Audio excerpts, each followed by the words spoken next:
Gibutyag ni Paul Bermejo ang head sa Ancillary Services Unit kun aso nga gipaabot na sa City Legal sa Local Government of Davao ang komosyon nga nahitabo sa Bangkiruhan Public Market ni adtong Abril 29 ning tuiga. Subay niini ginapaabot pa sa matud pa ang sworn statement sa miyembro sa ASO nga nakahiagom og head naman ni injuries. Pakuhaan sana ako siya o kanang sworn statement. Antod karon wala pa man siya nakaanto sa City Legal Office tungod kay dili pa stable ang paminaw. So magpaabot lang ko kung paano sa siya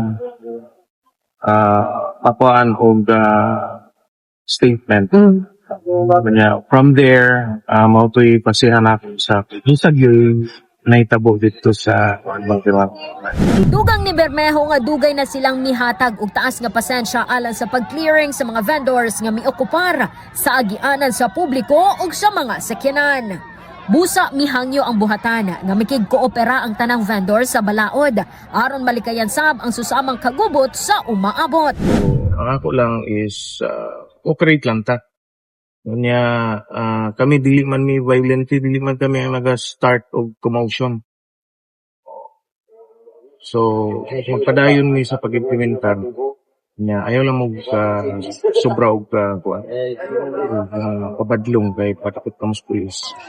Hinoon, ginapalaw man na ang investigasyon sa otoridad aron matino ang tinugdan sa kagubot ug ingon man mapaspasan ang paghatag og solusyon. Kasama mo sa balita ug serbisyo publiko, Radyoman Karin Beltran, Tatak RMN.